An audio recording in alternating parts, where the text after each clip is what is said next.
اللہ جل شانہ نے ان رشتوں کے درمیان جو چاشنی رکھی ہے، جو محبت رکھی ہے، جو پیار رکھا ہے، آج اس سے اتنی بے پرواہی ہے کہ رشتوں کا پاس نہیں اور رشتوں کا احساس نہیں ہے۔ آج اگر ہم مغرب کی طرف دیکھیں، ان سے پوچھیں جنہوں نے اپنے فیملی سسٹم کو تباہ کر دیا، برباد کر دیا،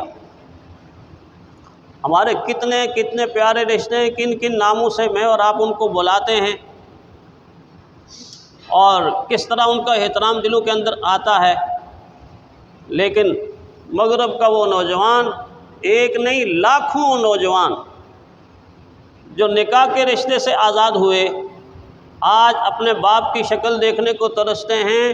ان کو کوئی پتہ نہیں ہے کہ ہمارا باپ کون ہے۔ جب باپ کا پتہ نہیں ہوگا تو تائے کا پتہ کیا ہوگا، چچے کا پتہ کیا ہوگا، چچی کا پتہ کیا ہوگا، تائی کا پتہ کیا ہوگا، ماموں خالہ کے رشتے کیسے پہچانیں گے؟ ساری کی ساری رشتوں کی وہ چاشنی ختم ہو کے وہ ایسے ہیں جیسے انسان کی کوئی عمارت تباہ ہو جائے اور اس تباہ شدہ عمارت کے کھنڈرات پہ بیٹھ کے وہ حسرت بھری نگاہوں سے کبھی ادھر دیکھ رہا ہو، کبھی ادھر دیکھ رہا ہو، اس کا سرمایہ سارا ختم ہو چکا۔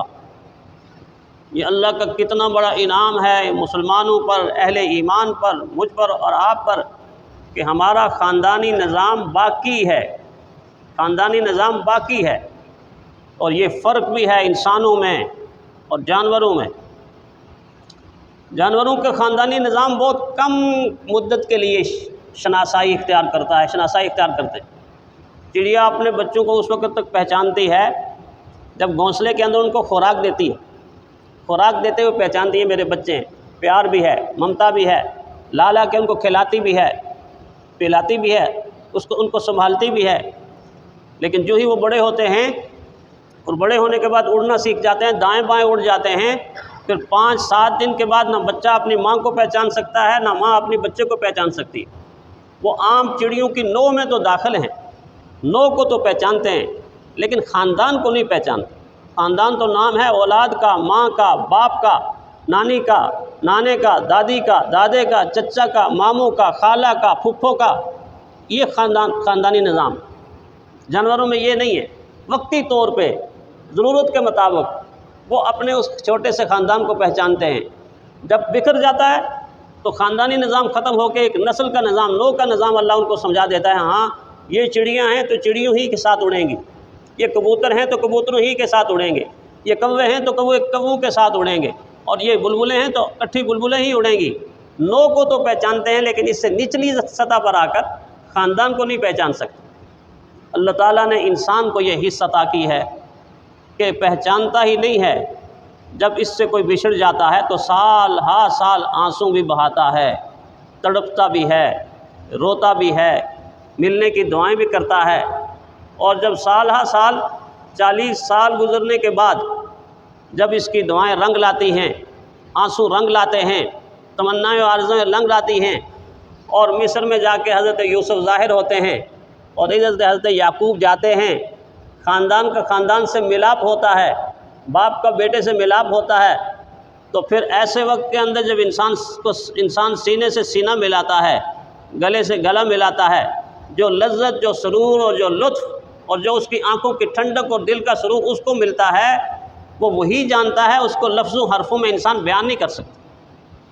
یہ خاندان کا ایسا نظام ہے، ایسی اس کے اندر محبت ہے، لیکن فی زمانہ اس میں ایسی کمی آ گئی، ایسی کمی آ گئی کہ انسان دوسرے سے توڑنا تو پسند کرتا ہے، جوڑنا پسند نہیں کرتا۔ دین اس چیز کی تعلیم دیتا ہے کہ مومن کی ہر صبح کا سورج جب طلوع ہوتا ہے تو وہ اپنے خاندان کی بقا کے لیے نکلتا ہے، وہ شیطانی راستوں پر نہیں نکلتا کہ اس کو اس سے توڑے، اس کو اس سے توڑے، نہیں، وہ آپس میں ملاپ کے طور پہ نکلتا۔ اور جن لوگوں نے اس نظام کو صحیح طور پہ، فطری طور پہ اپنایا ہوا ہے، آج بھی ان کے گھر امن کے گہوارے ہیں، سکون کے گہوارے ہیں، اطمینان کے گہوارے ہیں۔ بعض لوگوں کو دیکھا گیا اچھی عادات سے اللہ نے اتنا نوازا ہے کہ اپنے بچوں کو رشتوں کی شناخت بھی کرواتے ہیں، رشتوں کا احترام بھی سکھاتے ہیں، اور رشتہ داروں کے ساتھ مل کے اکٹھے کھانا بھی کھاتے ہیں، سفر بھی کرتے ہیں اور پھر یہی عادات ان کی ترقی کا باعث بنتا ہے، ان کی ترقی کا باعث بنتا ہے۔ بہت کم ہے لیکن ایسا دیکھا ہے کہ بعض خاندان ایسے شیر و شکر کہ ان کی زندگیوں کو دیکھ کے رشک آتا ہے، لیکن عام طور پر ہمارا خاندانی نظام اس وقت ٹوٹ پھوٹ کا شکار ہے۔ احترام کے رشتے ختم ہوتے جا رہے، احساس کے رشتے ختم ہوتے جا رہے، ہم قرآنی نظام سے دور ہوتے جا رہے ہیں۔ جو قرآنی نظام اگر انبیاء کی بات بھی کرتا ہے تو خاندان کے حوالے سے کرتا ہے۔ یعقوب علیہ السلام کی بات کی تو خاندان کے حوالے سے، اور کس انداز سے کی ایک جگہ پہ، ام کنتم شہداء اذ حضر یعقوب الموت اذ قال لبنیہ ما تعبدون من بعدی۔ یعقوب علیہ السلام کا جب آخری وقت آیا، رحلت کا وقت آیا، تو قرآن کہتا ہے انہوں نے اپنی اولاد کو اکٹھا کر لیا، اپنی اولاد کو ایک جگہ بٹھایا، تربیتی نظام بھی سمجھایا، خاندانی نظام بھی سمجھایا۔ ما تعبدون من بعدی، میرے بعد بندگی کس کی کرو گے، عبادت کس کی کرو گے، اللہ کی توحید، اللہ کی وحدانیت سمجھا رہے ہیں۔ عیسیٰ علیہ السلام کا نام لیا، حضرت مریم کے حوالے سے کیا، خاندانی نظام کو ظاہر کیا۔ موسیٰ علیہ السلام کا ذکر کیا، ساتھ بھائی حضرت ہارون کا ذکر کیا، خاندانی نظام کو ظاہر کیا۔